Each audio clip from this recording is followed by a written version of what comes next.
With Cinco de Mayo right around the corner, today we're talking tequila. Let's get into it. Hey guys, it's Felix from Bars and Cigars ATL, and as I mentioned, Cinco de Mayo is right around the corner, so what better time than to pull out the tequila? Now, I can hear you through the screen now. I thought this was a whiskey and cigar page. Well, the name is Bars and Cigars, so we cover the whole gamut when it comes to spirits and of course premium cigars, and that includes tequila. Now, I will admit, I'm a novice in the space of agave spirits. So this is why I went to go see my friends down at Ancestral right here off of Marietta Road here in Atlanta. And they are a passionate couple that knows the world of agave spirits like the back of their hands. And when I went in to go see them, I told them now, of course, normally I'm a whiskey drinker, but I really want to get into tequila. And she pointed me to this fine bottle here. Now, this is the Alma Del Jaguar. And if you haven't heard about it, don't worry, because you will. I promise you that. From the details that they told me down in Ancestral, this is an amazing tequila. Added is free, because I know that's the big thing now, but it goes much bigger than that. This tequila here was brought to us by Sergio Cruz. And there's a couple of special things that I want to go over about this tequila before we actually take the cork off. First and foremost, as I mentioned, it is additive free. No coloring, no sweeteners, nothing. This is exactly what you would get out of the barrel, nothing else. Also, the special thing about this tequila here is the way it's distilled. With this blend here, even though it's 100% agave, 80% of it was used using the natural agave yeast, and the other 20% was used using champagne yeast from France. So that's, of course, going to impart certain flavors in this tequila that you can't find anywhere else. The last thing that makes this bottle unique and why you should support it is because of their passion towards Jaguars. And just a portion of the proceeds at every bottle purchase goes towards reserving their natural habitat and keeping a safe space for the Jaguars. So again, hopefully after all that, you have no questions on why you support this brand. But the important thing is what's in the bottle. So as normally, we're going to take the cork off. We're going to go through the nosing and the texture of it in the glass. And then we'll take it to the palate, give it a taste, give you the notes, and then I'll wrap it up with my thoughts and my review. So let's not waste any more time. As usual, we're going to get into it. Now again, went down to Ancestral, and again, them knowing that I'm not too big in the tequila space, of course, they didn't start off with anything high price, so this is only around a $60 to $70 bottle for the Reposado, so that's what we're doing here. And of course with Reposados, this is barrel aged. So again, another reason why she probably pointed me, a whiskey drinker, towards a Reposado before a Blanco. And as I mentioned, it has been rested in barrels. This one here rested for 3 months total. I believe part of the time was in American oak, and the other portion of that time in French oak. So again, you're gonna see a lot of French and champagne influence here. We got the plastic off. Of course, not a big cork pop. I don't know if that's the thing with whiskey or, or tequila, but we're gonna pour it into the glass.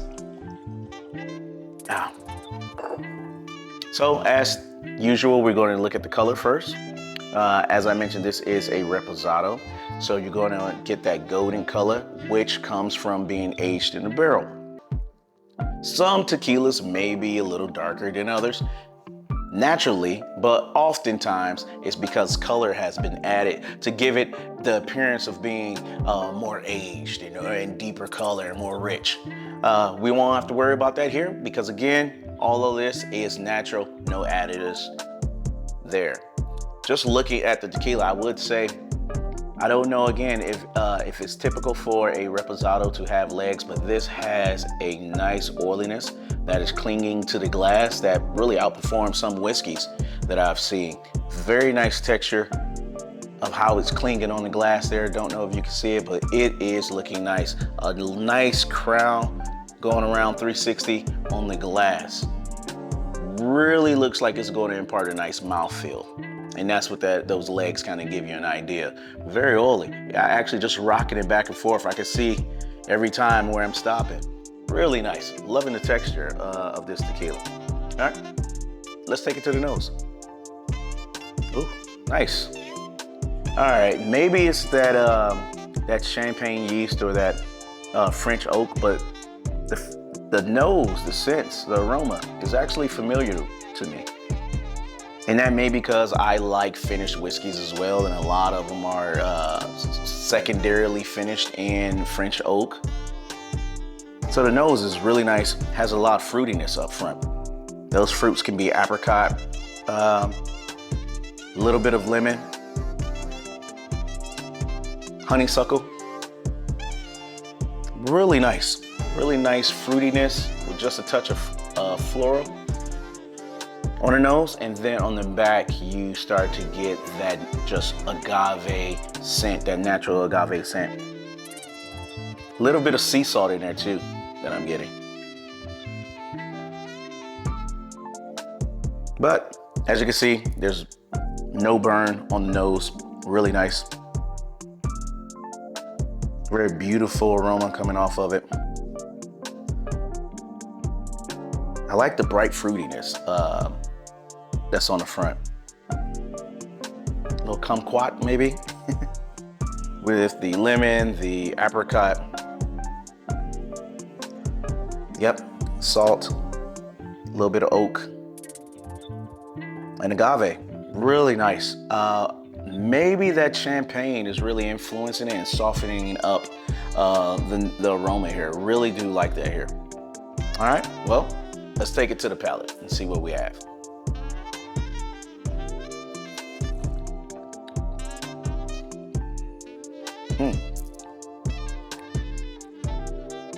Wow.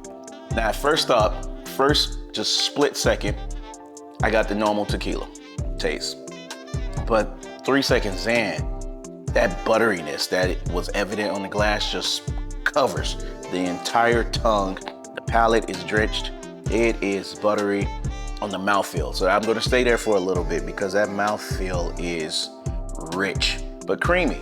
So it's not too heavy, but it is creamy, it is nice, it saturates the palate. I mean, 2 seconds in, it gives you this. And it's not that it washes away the tequila flavor, but it kind of combines and swirls it all in. And it has a nice, not caramel, but it has a nice, just richness to it. Going in for another one.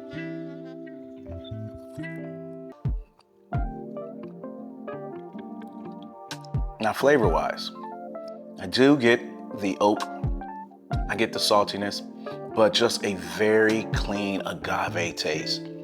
I don't want to use the term smooth, but if you think about the combination of something that's rich and buttery with the agave, with some richness, it is going to be smooth. There's no harsh points in the tequila. I like the warming that I'm starting to get in the middle to the back of the tongue. Maybe a little peppery. That is nice. It's right in the middle of the tongue, and it kind of shoots straight back, warms you up.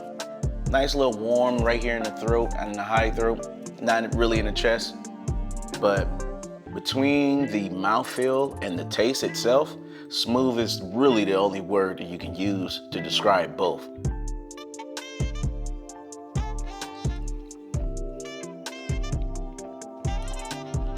Yeah, I'm really liking the pepper that's coming out more and more with every sip.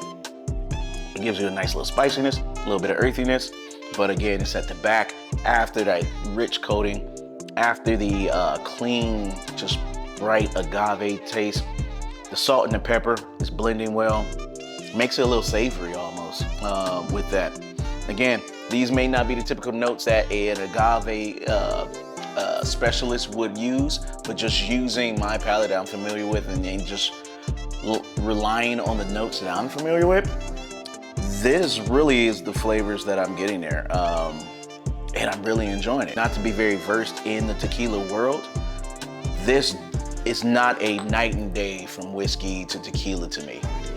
There is some symmetry in the notes. And again, maybe with them pointing me in the right direction of starting off with a Reposado, something that's aged with the oak and the French oak. And maybe even those champagne yeast that they use is brightening things up. So again, I can't compare this to any other tequila because one, again, I'm not too versed in it, but because it's such a unique profile that's on this. I can definitely agree with the folks down at Ancestral on why you would point a cigar smoker and whiskey drinker to this tequila here. There's no down points to this. And again, you're talking about a rookie in this space. But I'm sure you can tell by my fourth sip, maybe fifth, that I'm really enjoying this. To wrap this up, a $60 to $70 bottle of a Reposado that has such unique characteristics, the champagne yeast, the aging for 3 months in American and French oak. As I mentioned, with some of the proceeds going towards a good cause, I have no downfalls. Oh, and again, with it being additive free, this is a tequila that I actually think anyone can pick up. Whiskey drinker, rum drinker, of course, tequila drinkers. This actually meets a lot of palates and check boxes when you're talking about flavor. Really enjoying this. Like this, of course, I haven't had it with a cigar yet, but I do want to thank the folks down at Ancestral Bottle Shop for pointing me in the right direction with something so good.